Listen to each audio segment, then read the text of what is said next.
Yeah, and I'll get right into it. I work for Svenska Dagbladet, which is a newspaper, one of the second largest with daily circulation in Sweden. And then I ask sometimes on Twitter and Facebook if what kind of people do you think I should interview, and your name has come up a lot.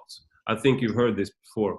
So and then recently I wrote a piece in Quillette Oh, about academic freedom in Sweden, and you shared it on Twitter and Facebook. So then that's when I mailed you, because then I thought that perhaps now you will respond and I can get an interview. yeah. Well, Quillette has really turned out to be quite the platform, man. Yeah. It's, I mean, I did an interview with Claire Lehman. I interviewed her, Oh. which I haven't released yet, but will in the next probably 2 weeks, something like that. But she's hitting it out of the park as far as I'm concerned. It kind of reminds me of what magazine like Harper's used to be, or at the Atlantic before before mainstream journalism collapsed virtually completely and became so politicized. So yeah, Quillette's been really impressive. So I would just add that it's fun. That's something that like a mother of two or one, yeah, from Australia, and just being fed up with the political correctness of her psychology department, I think it was, and then she starts Quillette, and now we're all like sharing in her project from all over the world. yeah, And yeah. It's amazing, eh? It's really amazing. And yeah. she has really good editorial sense. She must be really smart, that girl. Yeah, I would say so too. But I'll try. I don't know if you remember. I'll just begin by asking you about the Sweden case. I don't know if you remember what the article was about, but I wrote about Eric Ringmar. Is a professor at the political science department, and he was forced to include Judith Butler on his literature list. Oh yeah, right. Judith Butler. Yeah, yeah. Great. Yeah, great. And the course is about modern society and its critics. So it's basically about the reactionary forces and left-wing extremist forces during the turn of the last century. So in the early 20th century and late 19th century, and then Judith Butler. And actually, one of the course, not Eric, but his teaching assistant interviewed Judith Butler, and she said that she disagreed with the method. So she agreed with the professors that she thought that the academic freedom was more important than being forced to teach about feminist authors and gender science. So she was actually on the other side. Gender science. Judith exactly. Butler is by no means a scientist or even a credible academic, as far as I'm concerned. I think she's a straight-out ideologue, and the fact that anybody would be forced to include anything on their curriculum, I think, is absolutely reprehensible. It's top-down interference with academic freedom, and it's extraordinarily dangerous, because once that precedent is established, then you open the door for political interference in the like organized political interference from outside the academy, and it'll collapse very rapidly under certain. We saw that happening in Germany and also in the Soviet Union. That can happen so quickly that people can't. It's almost impossible to believe. Now we're in this weird situation where the same thing seems to be happening to a large degree within the academy itself, and what to do about that is by no means obvious. But I don't think that allowing external control of any sort over the contents of the courses that professors teach it's a very, very bad idea. They have a rule of thumb, they call it, but it's much more a rule than a rule of thumb, that at least 40% of all the literature has to be written by women. So if you're holding a course, for example, about modern society and its critics with a lot of primary literature from the turn of the century, then you run into a problem, because women weren't there weren't a lot of women who were authors back then. Oh, you have to So, be so unbelievably, I would say, resentful. I really think that's the fundamental issue here. To push a doctrine, resentful and uninformed, to push a doctrine like that. Look, it's unbelievably widespread. So I'll give you an example that's very similar. Our Prime Minister, Justin Trudeau, announced in 2015 that half the cabinet that he put together would be women, despite the fact that only approximately, I think it was 20 to 25% of the elected officials were female. And so what he basically admitted, as far as I'm concerned, was two things. Number one, he was incapable of judging people on their competence. Because when you put together something like the cabinet for a country, what you do is you find the most competent people, period. Because it's so bizarre that it even has to be said, because it actually turns out that the cabinet is important. And so to me, all he did was default on his central moral obligation to screen every single one of his members of parliament with exceeding care and to pick the most qualified people. And his rationale was that it was 2015. So, and to reduce competence to racial, ethnic, gender identity, something like that, is an absolutely appalling move philosophically as well, as far as I'm concerned. To assume that diversity is somehow represented by group membership, there's no evidence for that. There's absolutely no scientific evidence for that whatsoever. In fact, the scientific evidence suggests quite the contrary, which is that there's more variability within groups than there is between groups, which is actually an antidote to the central racist claim, right? Because the central racist claim is there's more difference between groups than there is difference within them. And so, you've seen one black person, you've seen them all. So, and and this is, we actually have in Sweden, it's called, I think the translation is gender mainstreaming in English, but it's basically you have to include gender scientific perspectives into all, and this is happening within all Swedish universities right now. So you have to include this perspective of gender scientific perspective in all parts of the university. So it's not just literature lists and courses; it's also who you're going to recruit, the number of, and we have a goal in Sweden from the government. This is all the government's doing, but we have a goal that I think it's 40% of all the professors by 2020 should be women. So, right, which means that if you're a young man who's entering academia, the probability that you're going to get a job is zero. Yeah. Right. And that, the same thing's happening here. So, for example, our Minister of Science, who was one of the people, let's say, selected because of Trudeau's insistence upon gender equity in his cabinet, he could have picked a number of women that was proportionate to the number of women elected. Like, even that I wouldn't have agreed with, because I think he should have gone on straight competence and taken on the heavy moral burden of trying to figure out what competence meant. But no, it had to be 50-50, because I guess that was, this is a very snide thing to say, but that seems to be the level of arithmetic intelligence that he could manifest. And one of his ministers, our Minister of Science, we have this program called the Canada Research Chairs, and the Canada Research Chairs were set up so that Canadian universities would have an additional amount of money to hire the most qualified people they possibly could for senior named chair positions. And the idea was to attract international talent, like high level.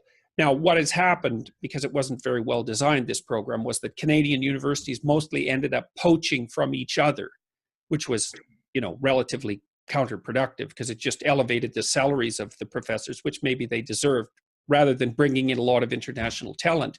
But men were radically overrepresented in the Canada Research Chairs. Now, the Minister of Science is very annoyed about this and thinks that that's a consequence of systemic, misogyny or some bloody thing, failing to note entirely. See, if you look at scientific productivity, it's very interesting because, and gender, the median professor, male and female, publish approximately the same amount. So the typical But the exceptional professors are almost all men. So even though the typical male and female can't really be distinguished in academia, if you take that tiny subset of hyper-productive professors, they're almost all male. Now, why that is my suspicions are that it's pretty straightforward. I suspect that the reason it is because to be a hyper-productive in any given field means you have to be absolutely single-minded and obsessed about it, as well as being very intelligent and conscientious. So it's rare, right? You have to be intelligent, say 99th percentile, conscientious, 95th percentile. So that's hardly anybody right there. And then you have to have the time available to do nothing whatsoever but concentrate on your work.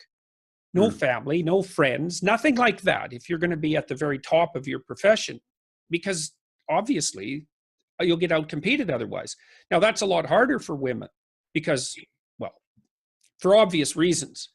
I mean, so the mere fact that most of these people were, see, the other thing people don't understand is that people can on average be very similar. So they're distributions, but if you go way out onto the edges of the distribution, small differences in the middle can make massive differences at the edge.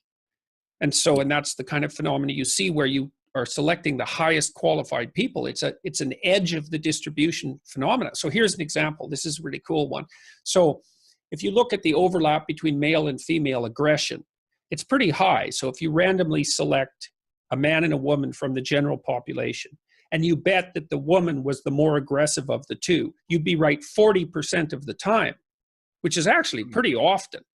So, but if you go way the hell out to where, let's say you only imprison the 1 in 100 most aggressive people, they're all men.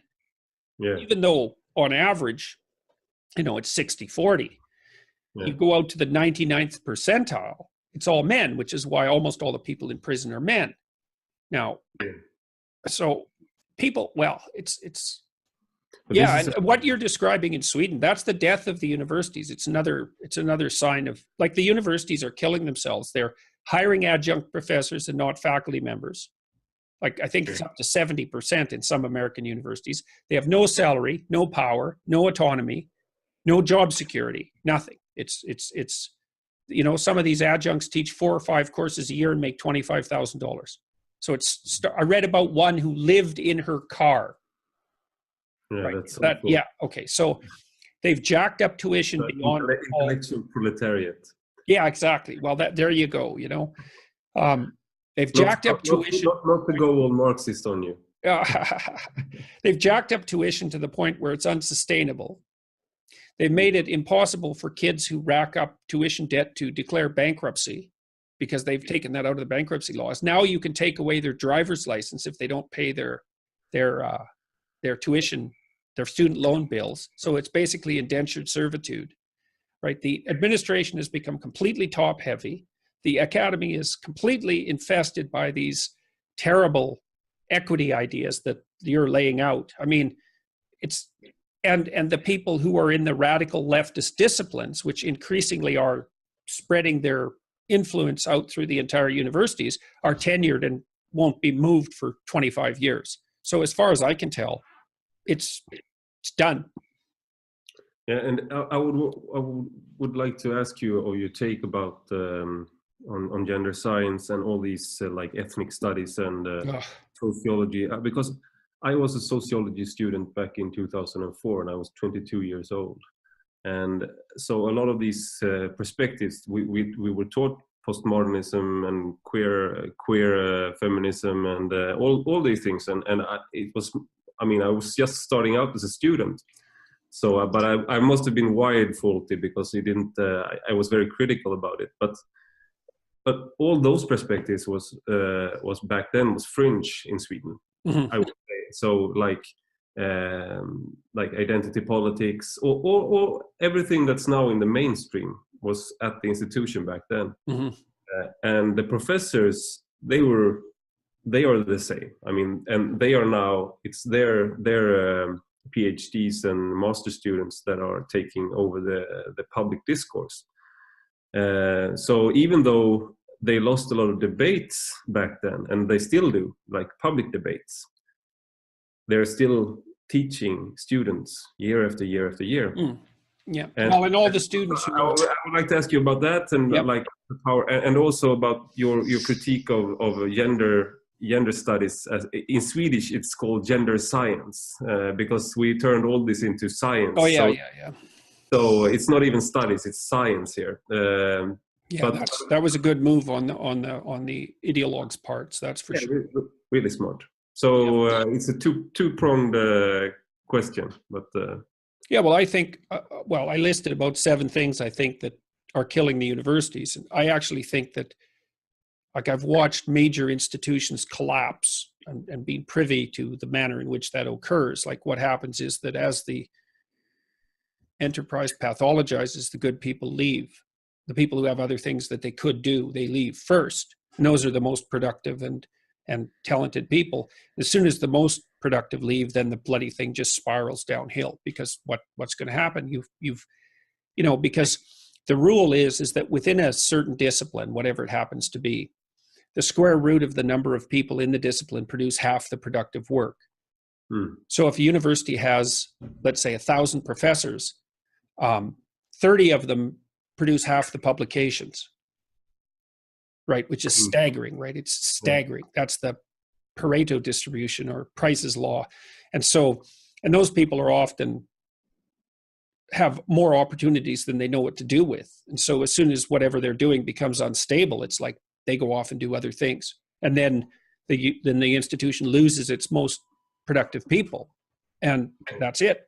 It's done. It can't recover from that. And the introduction of these so-called science disciplines that we call studies disciplines, it was a marked lowering of standards. It involved a marked lowering of academic standards, a blurring of what actually constituted discipline,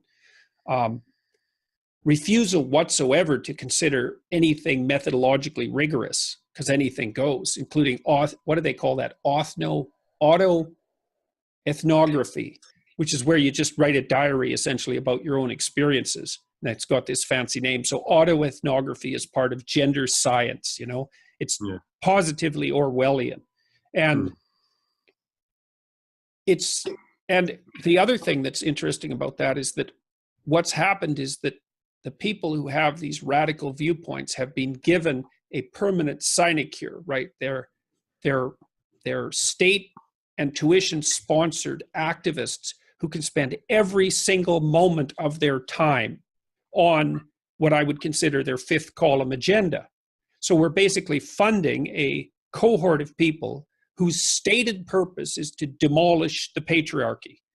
One of the things Carl Jung said, which I really liked and haven't talked about that much, is that the unconscious representation of men in the female psyche, he called the animus. And the animus was always, in his estimation, because of the dream analysis he did and so forth, that although the unconscious representation of a woman in a man's psyche was an individual woman, the unconscious representation of the male psyche in the female unconscious was men as a group. And there's a very large number of women and also some men whose conception of maleness has been damaged very badly by their failure to establish any positive relationship with any male whatsoever in their developmental history. And then they project this paranoid representation of what constitutes hierarchical masculinity onto the world, and then fight to bring it down. And and the thing is, they're being successful. That's the problem. This is another one. When I was actually, I know that you're very popular with a lot of young men, but I was actually introduced to you by a mother or two who's a professor in education. So she's not in her at home, so to speak, ideologically, or but one thing that's worrying me is there are certain parts of certain ideologies that take on religious overtones, and even though And I think that feminism has some of those characteristics. I mean, in Christianity, we're all born sinful and we need to come to grips with our sinfulness. And in the end, only God's grace and forgiveness can redeem us. And in Lutheranism, at least, we can't be forgiven by priests. It's only God. Yeah. Yeah, it's a rough doctrine. There's no escape. Yeah, it's rough, and I totally sympathize with it, even though I don't in a lot of ways. But I realized, but within feminism, the sin is situated within males instead. So not only within males, but within males as a collective. Yeah. Which is even, see, the thing about the Christian doctrine that you referred to is that it makes each individual responsible for their own darkness. Now, the Catholics say, look, that's unbearable and people need to have the slate wiped clean now and then, and confession will do that. And there's an intermediary. And Jung considered that merciful. And there's some real power in that argument. You know, the cynical argument is, well, you can just wipe the slate clean at any time and you don't have to bear any responsibility. But I think that's cynical. The Protestants put themselves in a much tougher position because there's no escape. And but the upside of all of that is that the darkness is to be regarded as within, not without. And as soon as you move away from that, then you're the good person, and so is everyone that thinks like you, and all the evil is wherever you want to put it. And then as soon as the thing that's really dangerous about that, especially if the evil is conceptualized as contemptible and parasitic and using disgust-related language, for example, instead of fear-related language, then the logical directive is to purify it. And boy, that's not good. And this is something that I think is happening.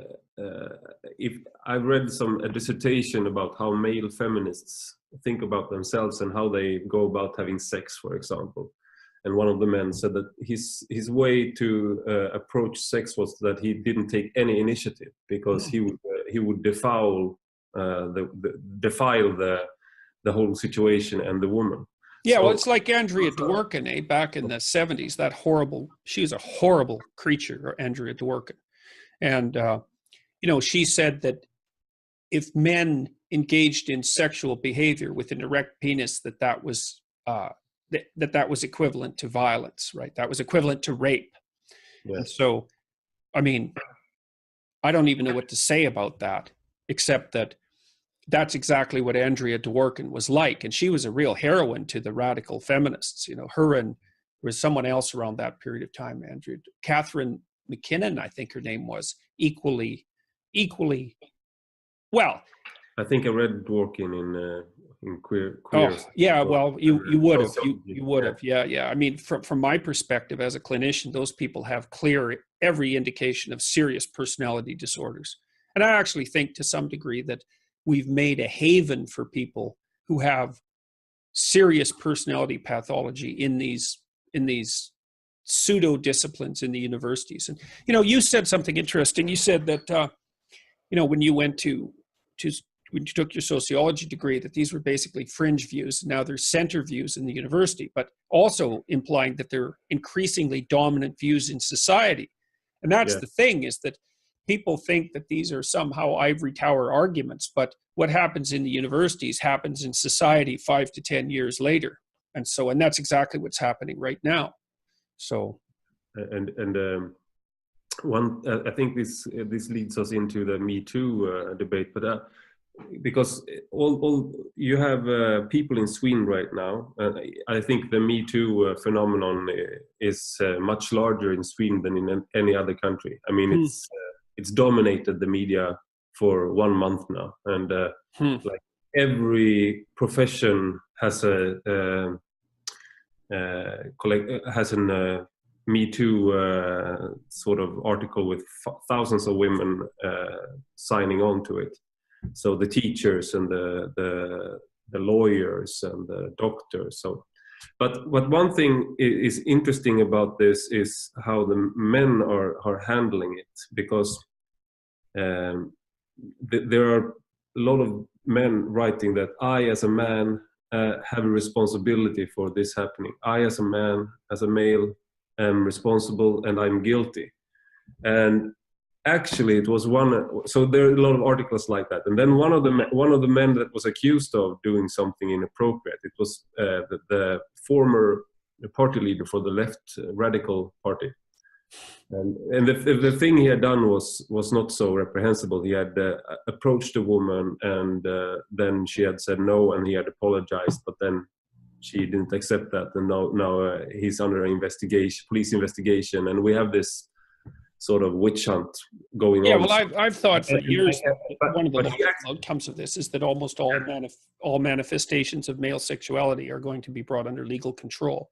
And he actually wrote an article that said, yes, I'm responsible. And because I say I'm responsible, I'm better than the majority of men's reactions to this. So actually, he turned the thing that he was being under investigation into, because he showed that, because he admitted, he showed that he was better. Yeah.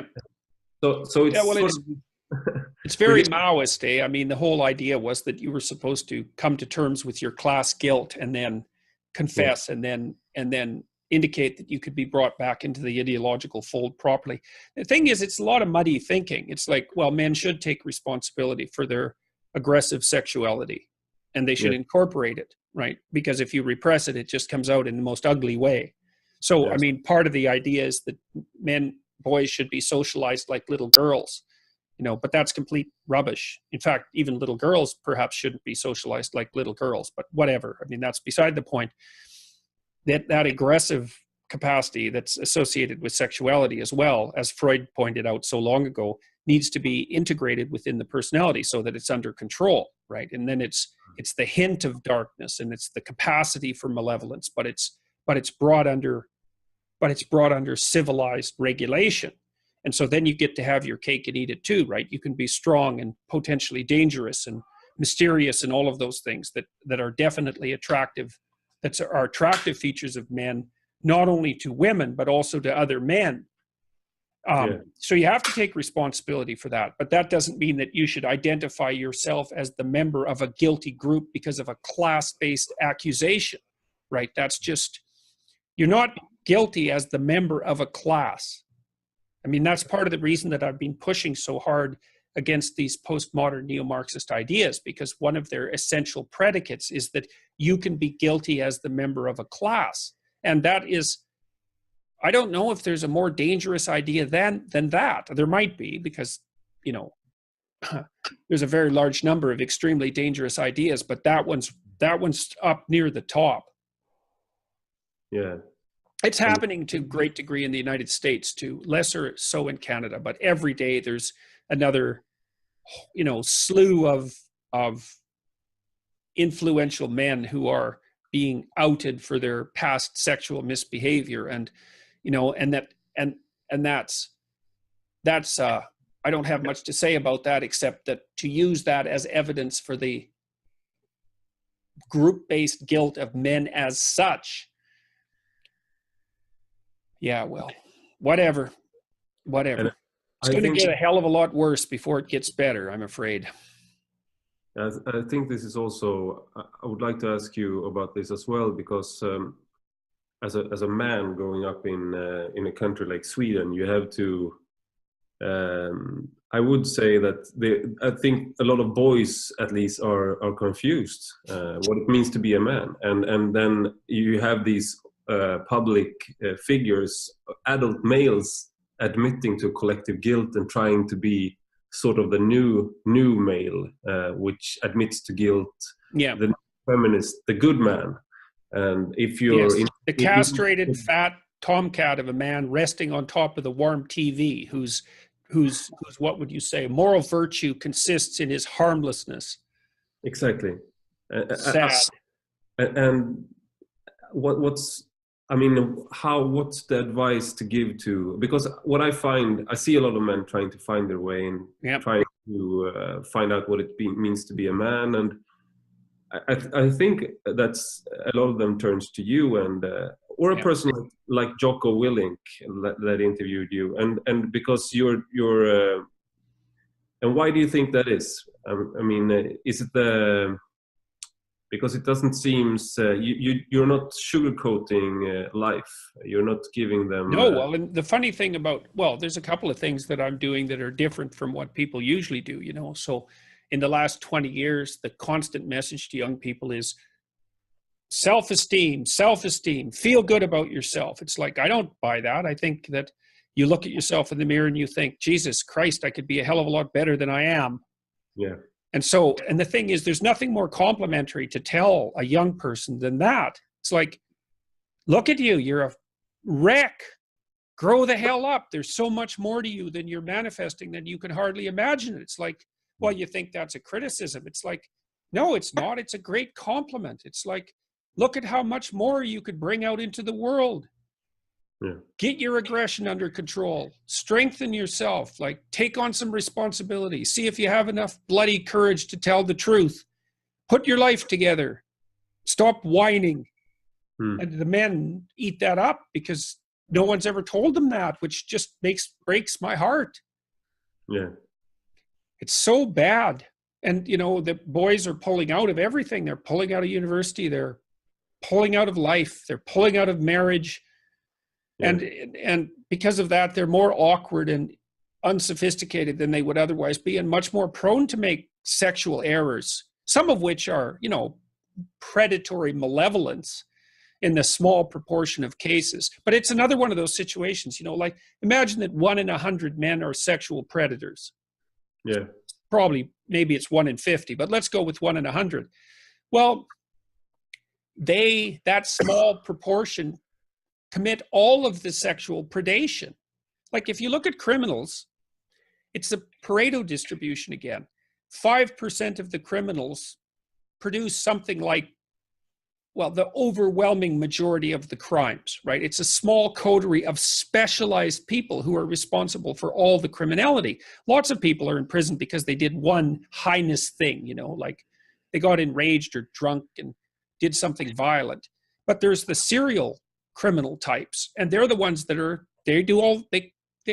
like we had one guy in Toronto, for example, who ran a bike theft ring, and they finally nailed him. And like, there weren't any bikes stolen in Toronto after that. It was just him and his little coterie of, you know, organized bike thieves. And these guys that are being outed, these serial predators, they are responsible. Like one predatory guy can prey on, who knows, 500 females, 1,000 females in a lifetime, you know? So it almost seems like, I mean, this is a lot of guys. I was one of these guys who sort of turned away from society for a while, like into computer games and like this slacker identity, which is sort of, I guess it's always been there. Like you turn to like away from all responsibilities and you go to the dream world. But the opportunities to do this is so much larger now. Well, it's the Lost Boys, like in Peter Pan, right? They're in Neverland and they never grow up. And Peter Pan is their leader. That's the story. And it's not surprising because it's easier to occupy yourself trivially than it is to do something difficult. So like there's a big tendency in that direction to begin with, because it's easier to do nothing than to take responsibility. It's easier to play games than to plan for the future. It's easier to be resentful and angry than it is to be, you know, to shoulder your vulnerability properly. And then when you add on to that, the idea that if you go out into the world and try to strive forward, that you're nothing but a predatory patriarch, then, well, it's just it's just the icing on the cake. You know, I had a friend who was like that. He pulled back from the world and because he believed that active masculinity was a pathological force, and he poisoned himself terribly because of that, and he committed suicide when he was 40. He hooked an a hose onto his exhaust pipe and gassed himself up in the mountains in Alberta. And that was the logical consequence of his self-hatred. It's like, well, if you're so pathological, why don't you just do yourself in? And hiding like that isn't, you know, it's not, that's obviously not the full-fledged manifestation of that, but but it's believe me, it's on the road. So yeah, I've been talking to all these young guys. They come to my biblical lectures, for example, and the message is always the same. It's like, stand the hell up, get the hell out there in the world, take local responsibility, put yourself together, because there's nothing more dangerous than a weak man. And the problem is that we're encouraging men to be weak because we have this pathological idea that strength and tyranny are the same thing. And that's that animus I was talking about earlier. The women, it's not only women, but the feminist types, let's say, who insist upon the pathology of the patriarchy, cannot distinguish between competence and power. Yeah. They see everything because they have this vague and undifferentiated sense of masculinity.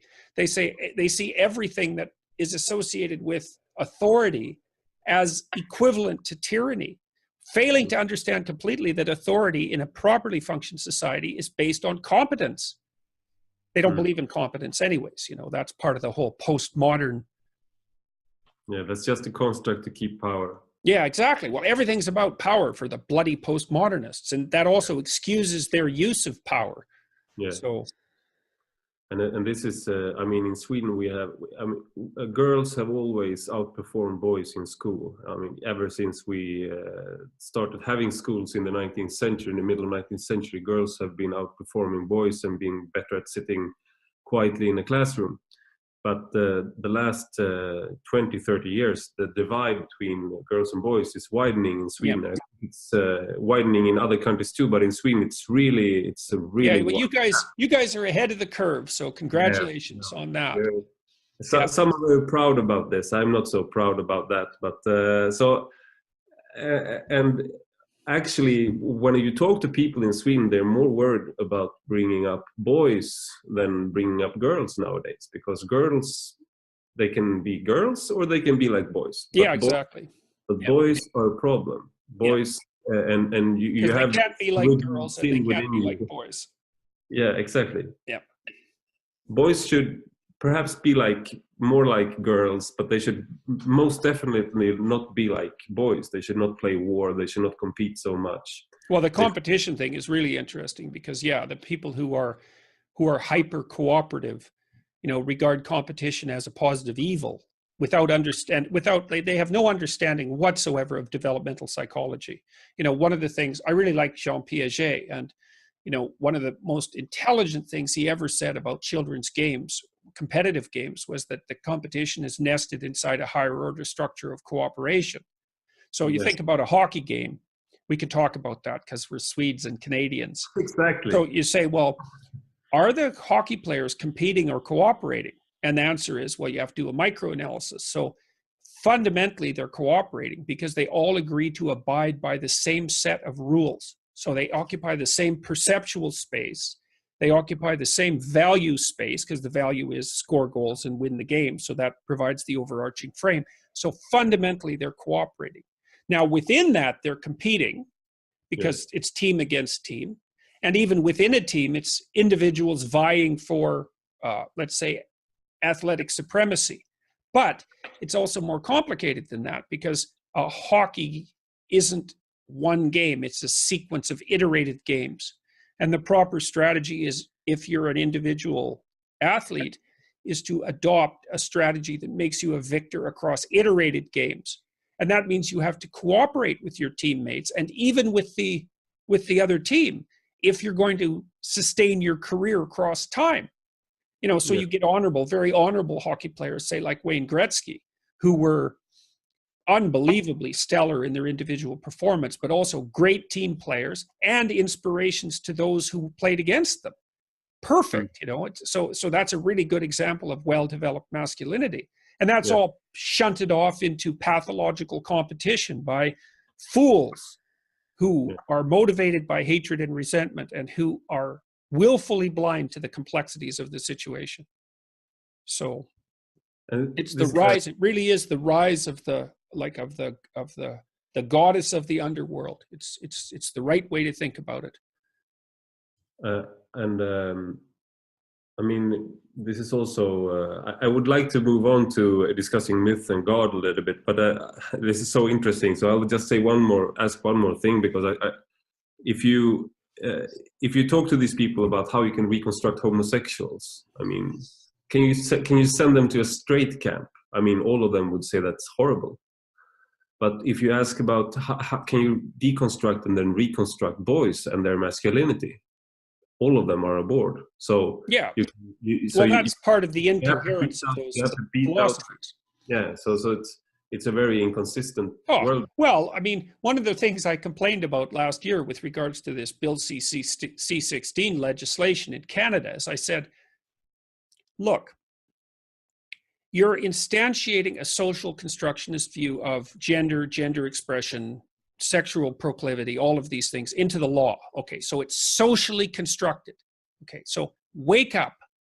The conservatives who have been opposing homosexuality for the last 100 years have used nothing but social constructionist arguments. They basically say, well, if it's socially constructed or an individual choice, which is, by the way, now instantiated into Canadian law, then why the hell can't you just be re-educated out of it? Or just drop it if it's just an individual choice? Well, I tried to say, you're playing with fire, the fire that will consume you. Yeah. But, you know, nobody, no, I shouldn't say nobody. These arguments are subtle and they're not easy to follow. And so, and the problem is that the consequences of producing legislation like that unfold over decades, not minutes. Yeah. So I don't know. Did you see what happened at Wilfrid Laurier University in Canada last week, 2 weeks ago? Lindsay Shepherd, does that ring a bell? Yeah, exactly. Yeah, I listened to the conversation she recorded. Yeah. So in Canada now, 3 things are happening. The first is, despite the fact that I predicted this and that the only reason my reputation was ever, let's say, tarnished was because I predicted that this was going to happen, I'm still being vilified by people who are admitting nonetheless that what happened at Wilfrid Laurier was reprehensible. Okay, so that's one thing. The second thing is the people at Laurier who accused Lindsay of breaking the Canadian federal and provincial laws are being accused of misinterpreting those laws, which they aren't as far as I'm concerned, but that enables people to save face. And third, and most dreadfully, a fair number of faculty members and public commentators are claiming that Rambucana and Pimlott and Joel, who were the interlocutors in the Inquisition, are the true victims. Really? Oh, absolutely, because now that people have been, well, first of all, they were only standing up for trans rights. And second, well, because they've been the target of substantial criticism, let's say, like overwhelming, punishing, brutal criticism, unending for weeks, well, they're now victims, because that's just not fair. And so when the president of Wilfrid Laurier University apologized to Lindsay Shepherd, she also said, but, you know, I also feel that what has happened to the faculty members in the aftermath of this, faculty members and administrators, was also wrong.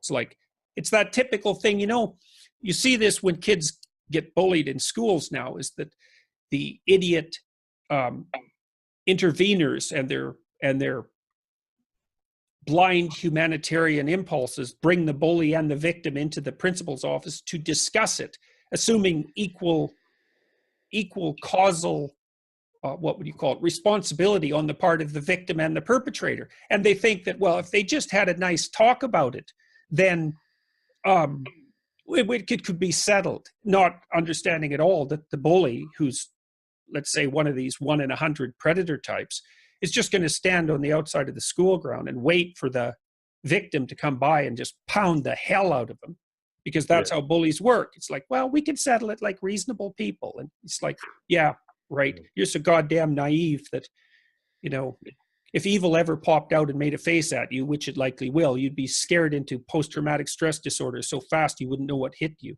And I've seen that plenty of times in my clinical practice.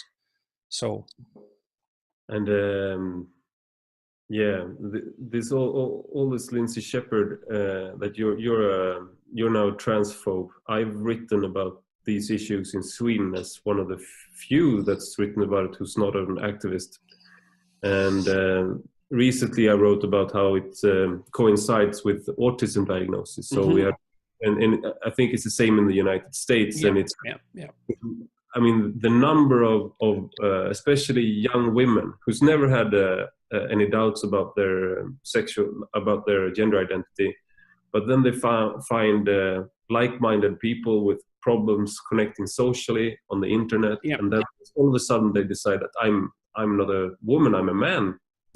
Most of them have diagnosis within the autism spectrum, and to even say this and say that this is something we need to investigate is sort of transphobic, because then you're questioning the motives within the person.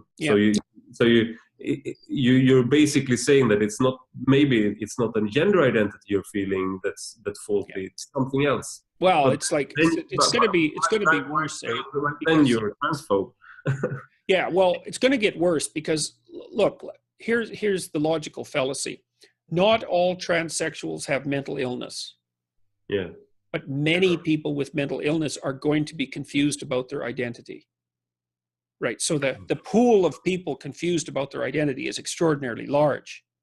Now, if you produce a social fad, which is exactly what we're doing with gender transformation, then everyone who's unstable is going to gravitate very rapidly towards that fad. That's happened many times with different forms of pathology. So, for example, there's a book called The Discovery of the Unconscious by an existentialist psychotherapist named Henri Allenberger, which is a great book.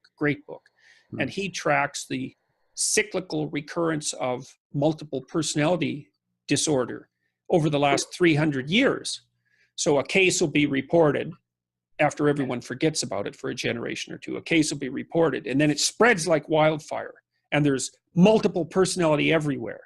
And then people get skeptical about it, and the reports drop off to zero, and it goes underground again. And then 3 generations again, somebody reports a case history, and poof, up it comes again. And so there are these, and Carl Jung wrote about this a lot, there are these psychic epidemics that occur from time to time.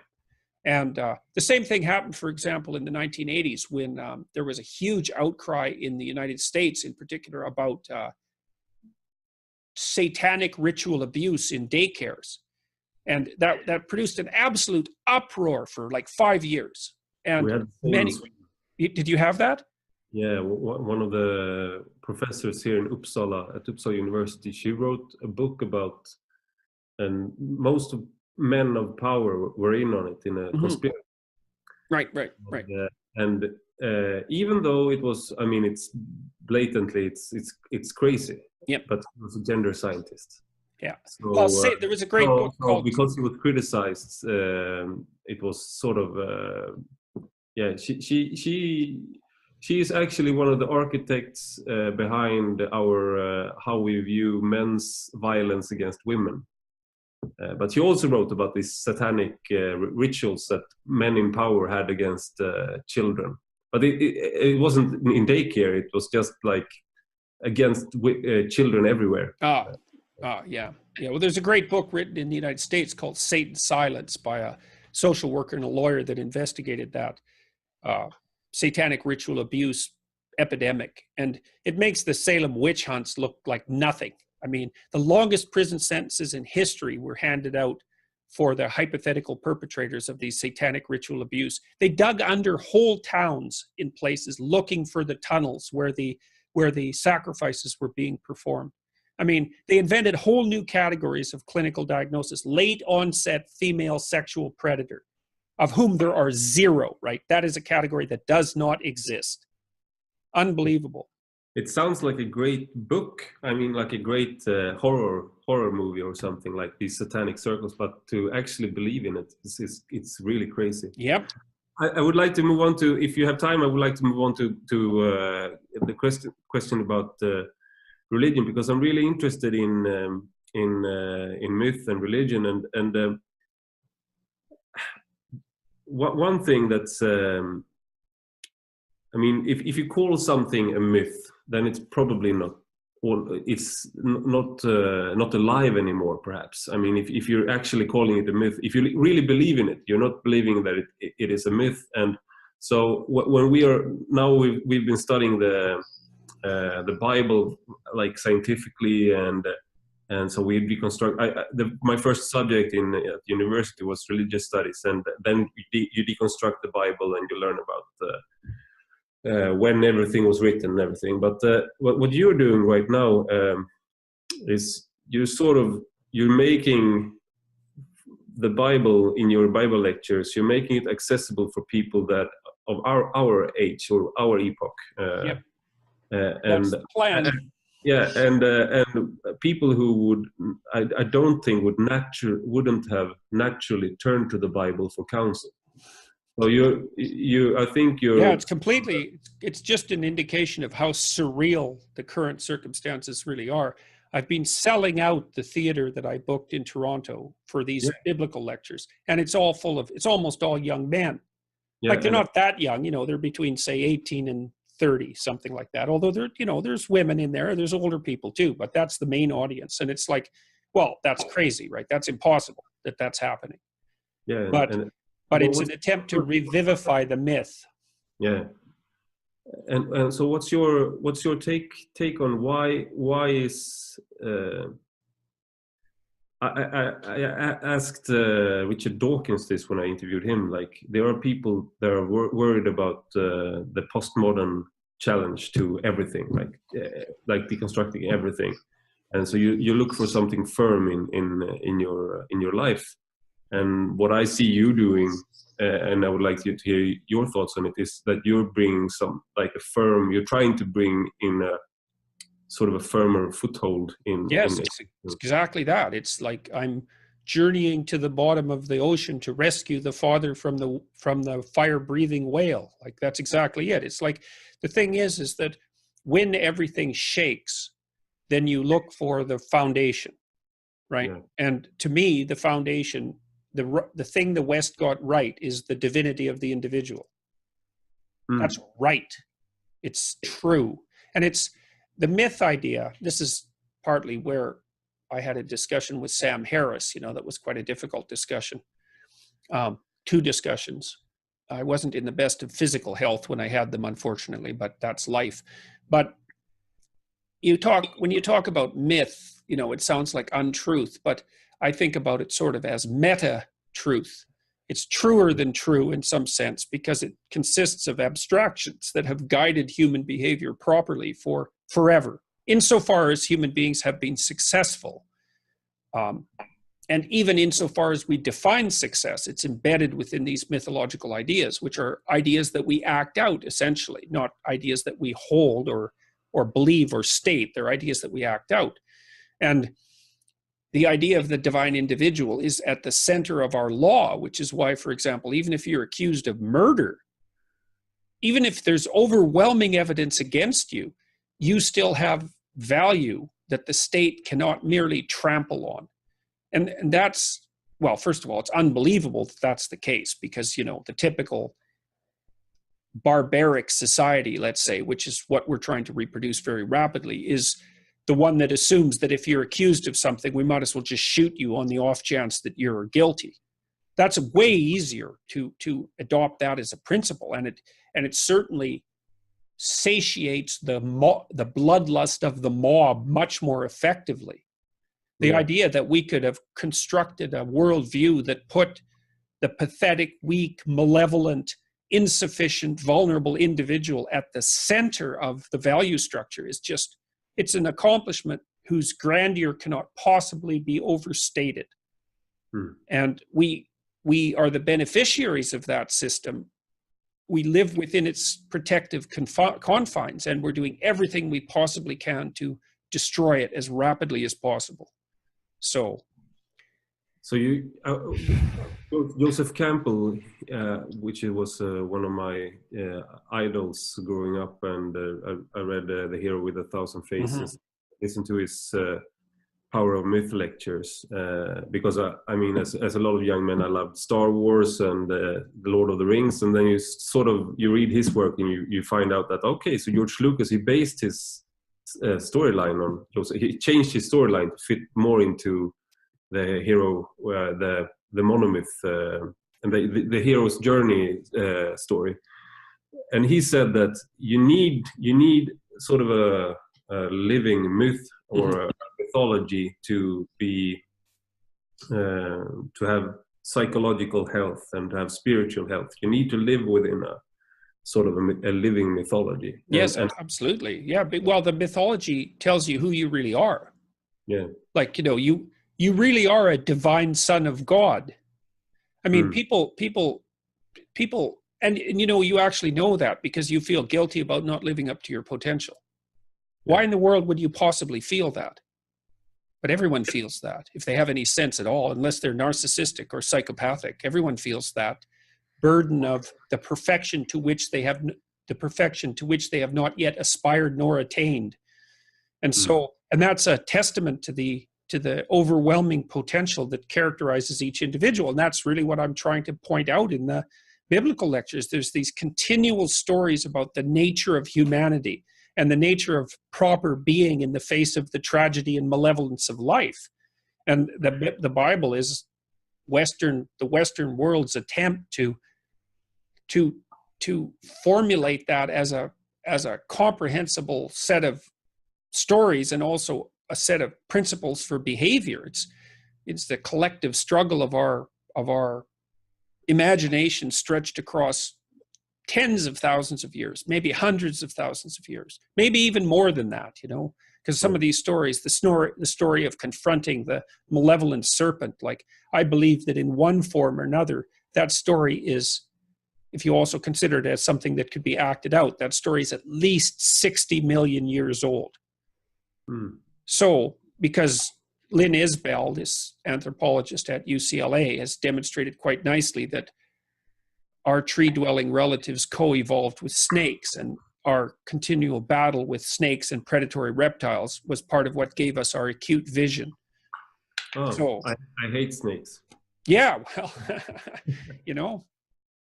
And I know that I have to ask this, because this is one of the, I've seen you answer this question, is that, do you believe in God? And I saw a YouTube video with you when you said that you didn't like that question because you were being boxed in. And I felt that, because one of the things me and my wife have been wrestling with is, we've talked a lot about this, is that, what do we mean when we say that we believe in God? Because in Sweden, to be Swedish, to be Christian, it was sort of what it means today to say that you're Swedish. So if you said that you were Christian, you were sort of a good family father. You had a lot of values within that. So you were being like a good Christian man is sort of today when you say you're a good Swedish man, perhaps. So it used to mean a lot more. But then you had the evangelical Christians criticizing exactly this and saying that you're lost contact with God, and then they meant it in a much smaller sense. And so they tend to confuse the biblical stories with empirical history. Yeah, and it's not surprising they do that, because they're trying to defend their faith against, let's call it, the postmodern assault, or even the modernist assault for that matter. I have some sympathy with their motivations. But the problem is that they don't understand that not all truth is empirical truth. In fact, the fundamental truths, as far as I can tell, paradoxically enough, are Darwinian, and they actually line up with religious truths, which is the point I've been trying to make when I discuss such issues with people like Sam Harris. Like, Sam is a very, very smart guy, but he worships the intellect. That's the first thing I would say. And the second thing is that I was never able to push him to his solution. He'd never let me go there, because, you know, his idea is that we could rationally order society so that the well-being of people was maximized. And, you know, he even said to, I can't remember which interview it was, but he said explicitly to the person that he was interviewing that he could sit down right now and come up with a religious system that was much more rational and appropriate than any of the ones that have that have existed to date. And I think, well, you're falling right into that rationalist utopian pitfall there. You're just not that smart. No one can do that. And as soon as you do it, you end up where the socialists, like the radical Soviet socialists or the Nazi utopians, ended up. And wouldn't we all be speaking Esperanto by now then? Yeah, well, yes, more, exactly. Much more rational language than Swedish. Much more. Most languages are. Yeah. Well, and that it's like, one of the things I really liked about Dostoevsky is that this was in Notes from Underground. He just states it very clearly. He said, the one thing that you cannot claim about the history of the world, and he means the history of being, is that it's rational. And it isn't that he's criticizing the idea that you could use scientific investigation and rationality to lay out a clear representation of objective reality. What he's saying is that if you take the terrible suffering and malevolence into account as fundamental realities, that a rationalist perspective is absolutely insufficient to tell the story. And there's no doubt about that. It's just, rationality just breaks down in the face of those things. It hits an obstacle that it cannot contend with.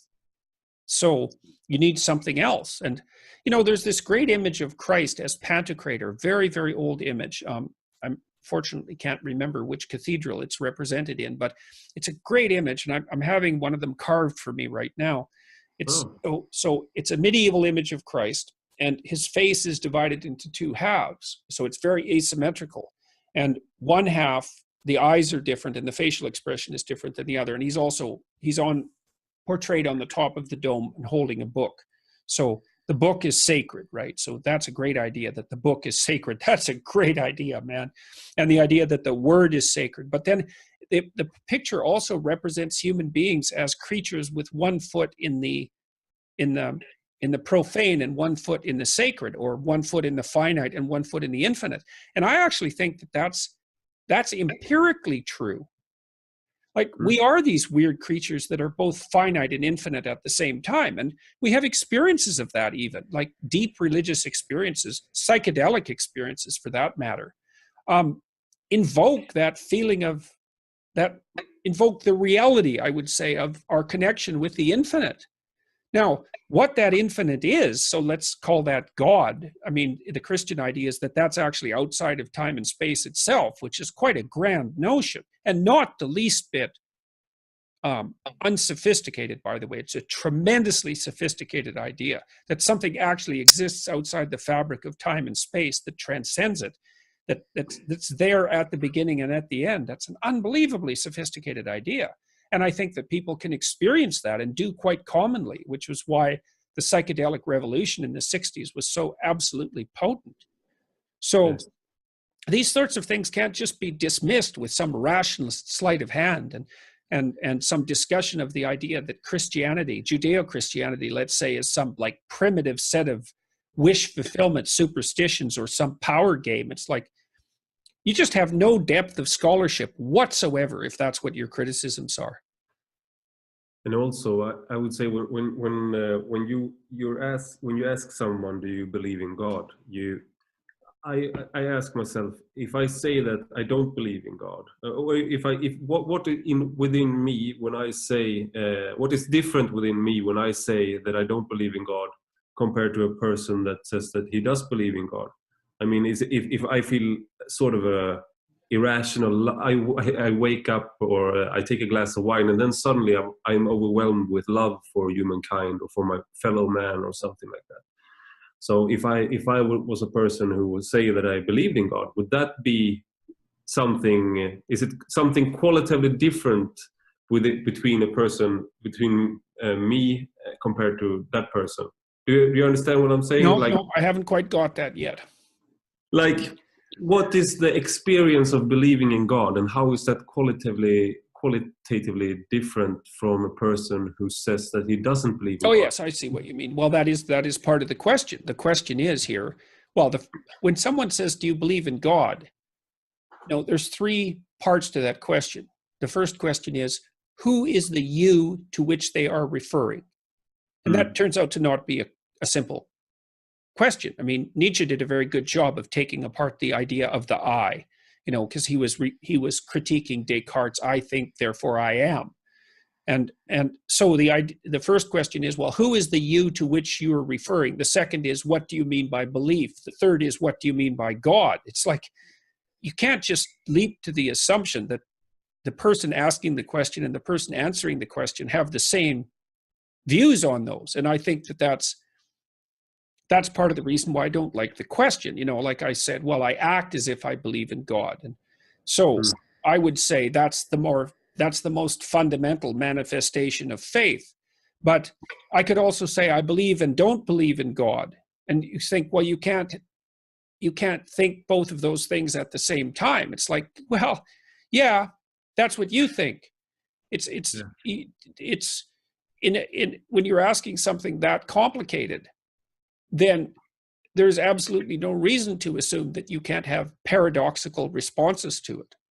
So you could even say maybe that the injunction in the Old Testament is something like, you should believe and not believe in God, because it's very complicated. It's not by any means a simple question. I know I don't remember his name now, but I think perhaps it was Burkert or something like that. Like, he said that myth is about reconciling contradictions within the human condition. Yeah, exactly.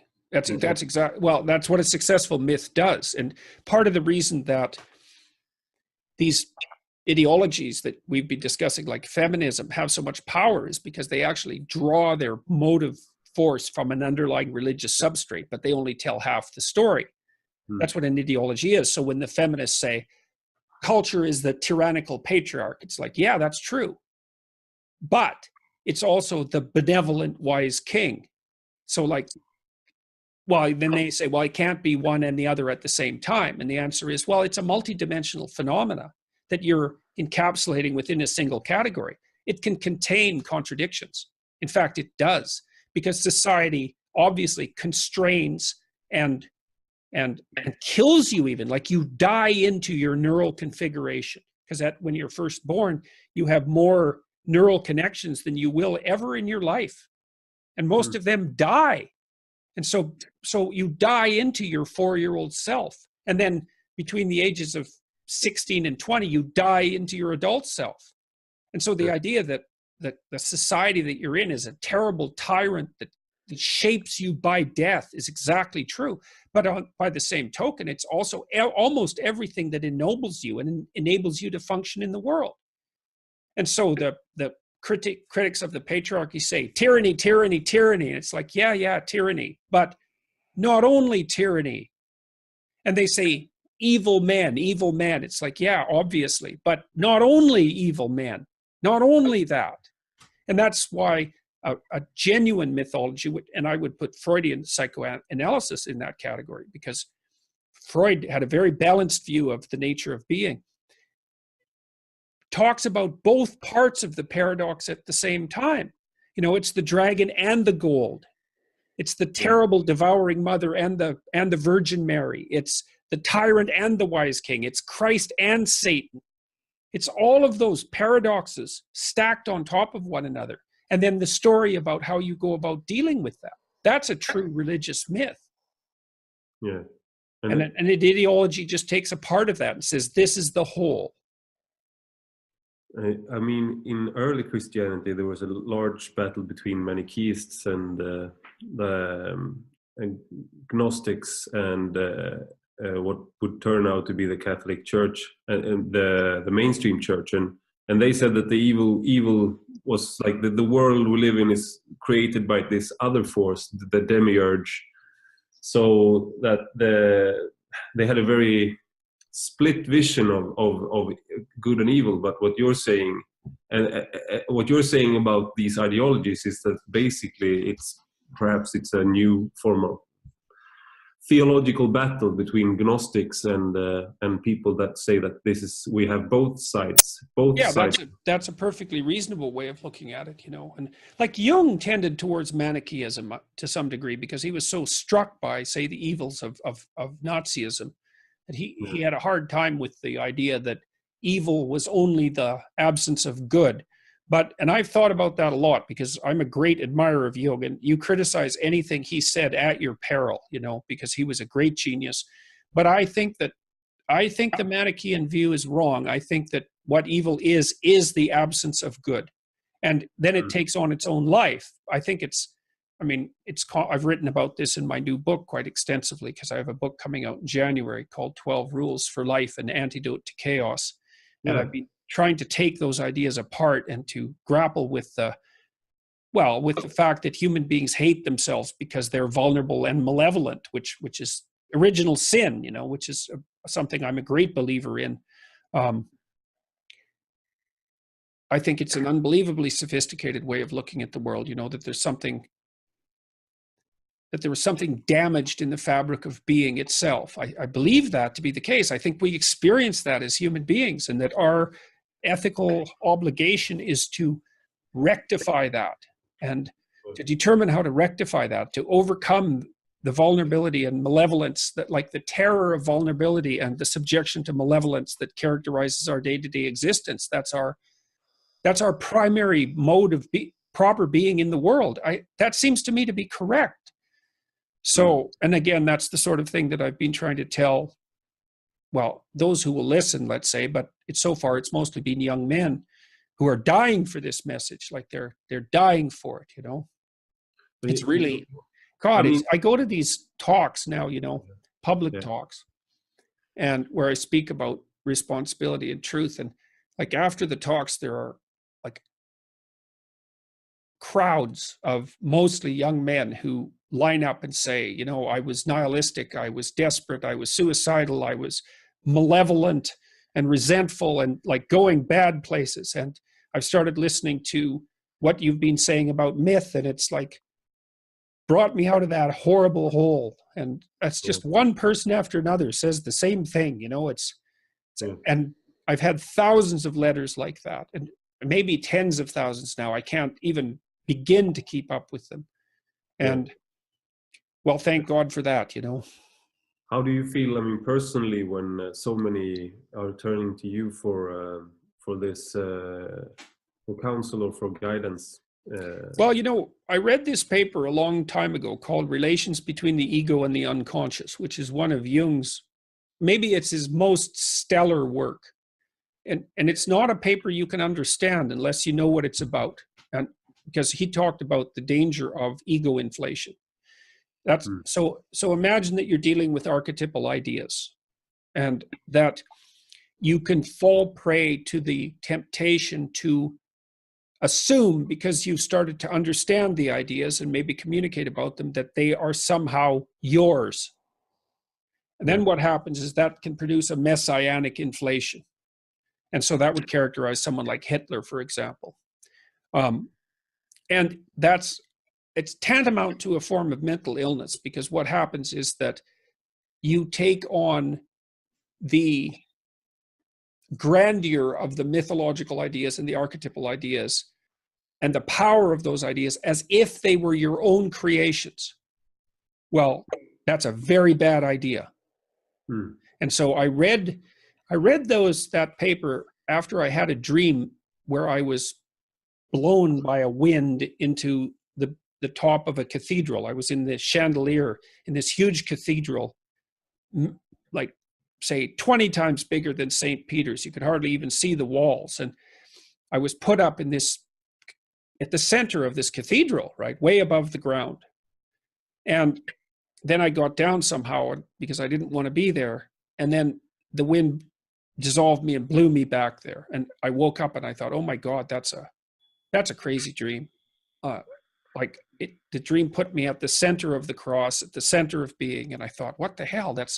What am I supposed to make of a dream like that? It's like, it's delusional, let's say. It borders on delusional. And it was a very powerful dream. Like I can still see it. And I read the relations between the ego and the unconscious at that time and started to understand what was happening, is that I was starting to understand what these archetypal ideas meant, that the place of the individual is actually at the crucifix, at the center of reality, the point of maximal suffering and the acceptance of that. That's all true, but it's not true of me. Right. everybody is a center of the cosmos.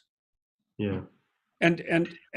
So you have to detach yourself as carefully as you can from the archetypal ideas themselves, because otherwise you end up identifying with them personally, or people identify you with them, and that's the ultimate, what would you call it, the ultimate temptation of pride.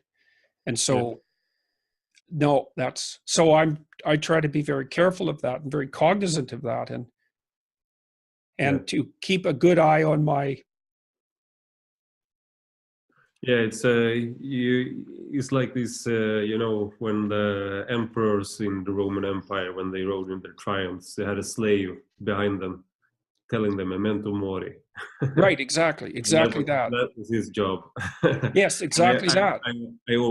I really like that idea, and I like the idea of reminding yourself about death, to keep yourself humble.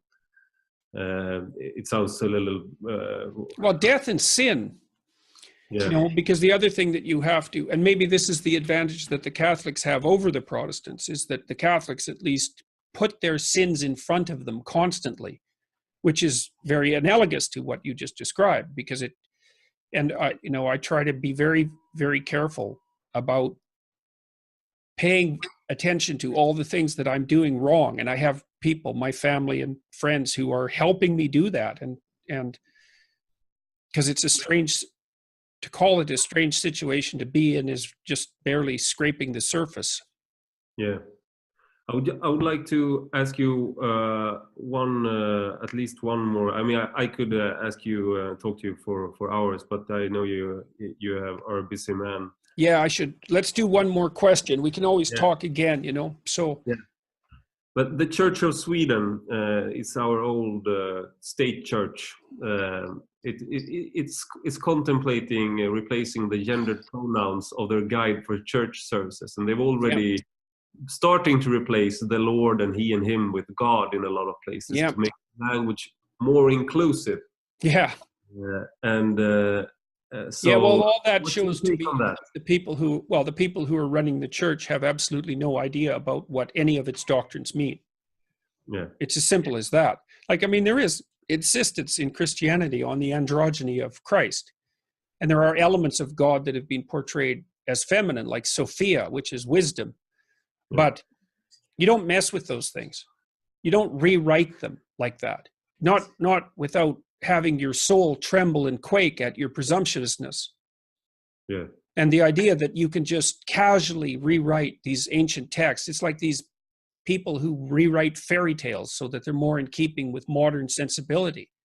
It's like they're so unbelievably intellectually narcissistic that, well, it's positively satanic in its overreach. And I mean that in the most technical sense.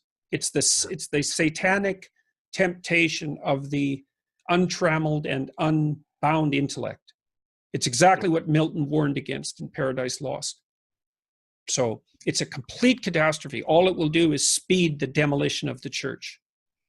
So, and I think that's what it's aimed at, actually, because of course the church is just a patriarchal construct anyways, and it's oppressive, and it's oppressed women forever, despite its insistence that men and women were both made in the image of God. Yeah. I think that's our church is pretty much doomed when it comes to these issues. It's more political than a lot of politicians. Yes, well, that's it. It's that when the church becomes political, it's done.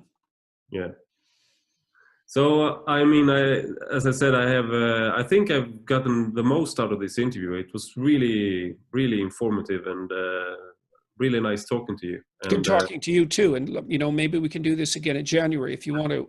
One of the things I could do is send you a Gelly copy of my book if you wanted to. That would be great, because I would really like to review it, and then we could perhaps make I could ask you a couple of follow-up questions to your book or something like that.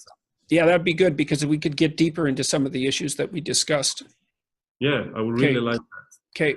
And so I'll publish this on Saturday, this interview. All right. And I'll send you the recording, okay? Yeah, thank you. Okay. That's great. Thank you. All right, you bet. Bye. Very nice to meet you. Nice to meet you. Bye-bye. Bye.